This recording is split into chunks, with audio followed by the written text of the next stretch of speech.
I have a bit of a bone to pick with the Irish people, right? Because I'm from an Irish area in London.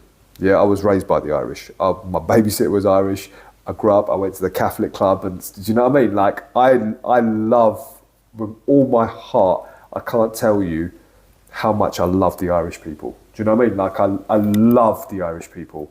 I think they're so loving and so resilient in what they've been through and what that country has been through, with, you know, being occupied and stuff like that. And, you know, they've had to always fight occupying powers, whether that be Vikings or the British or whatever. The resilience and the love that Irish people have is never lost on me. Yeah, so that's the first thing. I love the Irish people, but my Irish brothers and sisters need to really look at themselves at the moment, because the way they are treating immigrants in their country, for a people, and any Irish people watching, for a people that has had to gone through as much as you've had to go through, and the challenges that you've had to go through as a people and as a nation, and the resilience that you've had to show when other people were belittling you and trying to bully you, you are now doing the same thing to people in your country, helping to build it. Do you know what I mean? You know, there's a big lot of racism going on against Indians in Ireland at the moment. Do you know what I mean? And I've seen some very, very disturbing videos. There was one with, you know, about 20, 30 guys had surrounded like an Uber driver or something. They were like hitting his car and smashing his windows. And someone said, oh, I checked the plates. The plates are not the plates, he didn't have insurance. Okay, so if a guy didn't have insurance, fair enough. Is the crime, does the punishment justify the crime?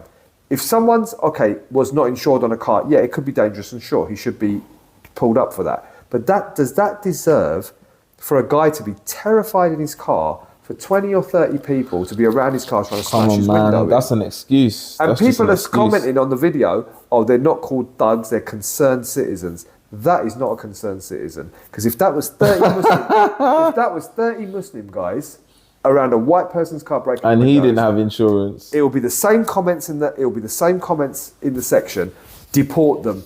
Oh, religion of peace. Yeah. Usual suspects. But when those guys are doing it, it's, oh, they're concerned and they're frustrated citizens and they're just people that have been pushed to the limit.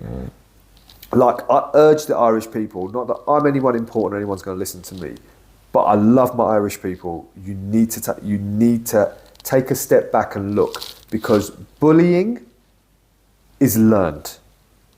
Everything that we do is learned. We're seeing it with Israel at the moment. And how can the Irish people be chanting Free Palestine and at the same time be so horrible to people of colour in their country? When you're hearing of little kids getting racially abused by adults, do you know what I mean? That's crazy. It's ridiculous.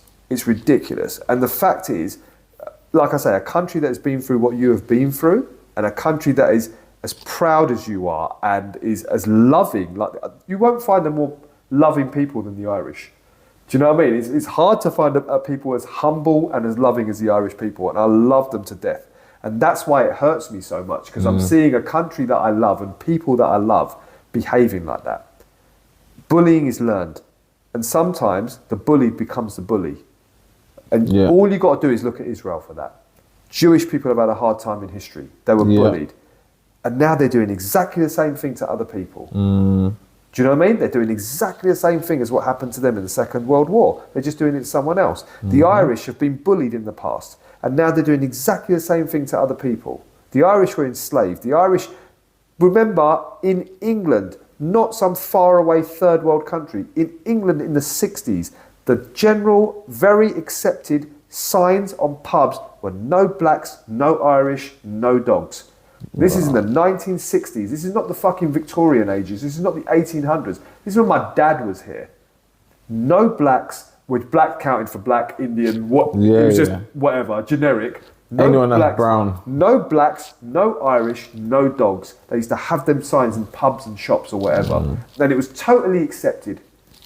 So for the Irish people to now go and say things like that in their country, you've become the thing that you hated the most, and you've become the bullies from people that were being bullied, and it's a real shame. And I hope Ireland sees a way to unite its people because